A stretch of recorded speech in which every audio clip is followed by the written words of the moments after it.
So a few weeks ago, I found out that my mom was going to the country of Colombia to go through some medical treatment. And when I heard about that, I wanted to go down there to be with her. So she was scheduled to be down there last week, Monday. So I booked my ticket to go last week, Monday, so that I can be with her for about 10 days. I would be there with her through the testing and through the surgery and all the stuff that she had to do. But this is what happened. A few days before I was supposed to go down there and before she was supposed to go down there, they changed the date so that she was not coming until the Friday. And when I heard that, I thought to myself, what in the world? I need to change my ticket. So I went on orbitz.com and I searched, well, I figured out how much it would cost to change my ticket, and the cost was $1,100.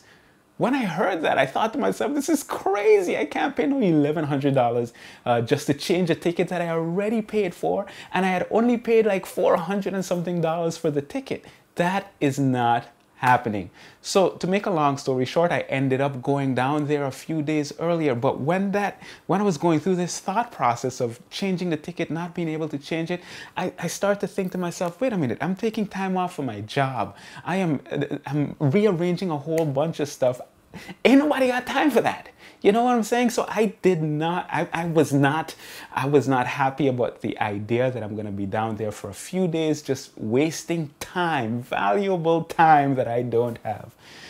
But then something told me, I felt as if God was trying to get my attention, because I got this strong impression that, listen, I need you down there alone. It was as if God was saying, I need you to get away from all the stuff that you've been doing and just have some time where we can deal with some serious issues that you have going on in your life. Now, when I got that impression, I thought to myself, you know what, I'm gonna go, I'm gonna have a few days to myself, I'm gonna, relax, concentrate, try to refocus, because I had been doing so much. I'm teaching at the university, I'm running some online business stuff and a whole bunch of stuff, and I had just been thinking to myself, you know what, I'm doing all these things, running around like a chicken without my head, like a boat without water, like a potluck with no chicken. You know what I'm talking about.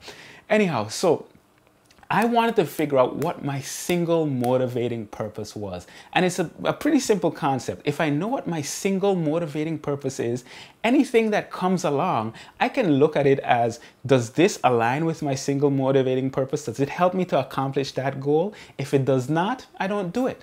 If it does, then I do it. It makes sense. Black and white. Yes, no. All good, right? So I went down to Colombia and I started to try to wrestle with this idea of my single motivating purpose, and something kept coming to my mind over and over again, that your single motivating purpose should be to know Christ. And when I heard that, when that came to me, I thought to myself, that is not going to work. The reason it's not going to work is because it does not tell me what I'm supposed to do. If my single motivating purpose was to be the best anatomy professor in the world, that tells me what I need to do. I go to anatomy conferences, take classes, do a PhD, do this, do that. It informs what I'm supposed to do. If my single motivating purpose is to change the world one blog at a time, that informs what I'm supposed to do. All right? It tells me, I can look at this task, and if it helps me to accomplish that, I do it. If it does not, then I don't do it. So I was wrestling with this concept. I said, how can I modify this to get to know Christ and such, or whatever the case might be? And it kept telling me, no, your single motivating purpose should be to know Christ. Eventually, I came to the place where I just accepted it. And I said, you know what? That is exactly what I'm going to do. My single motivating purpose, and I actually changed the concept from single motivating purpose to just my main focus is to know Christ. And what I've started to realize is that if that is my main focus, it's almost as if by looking at his life and what he was doing, things just start to fall into place.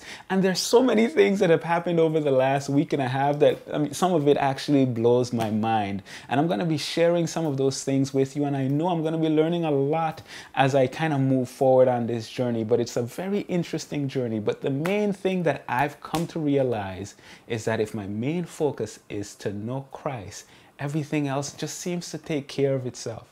So that's it for this video. That's all I wanted to say. What is your single motivating purpose, or what's your main focus in life? Let me know in the comments below. That's all for this video. Until next time, take care and God bless.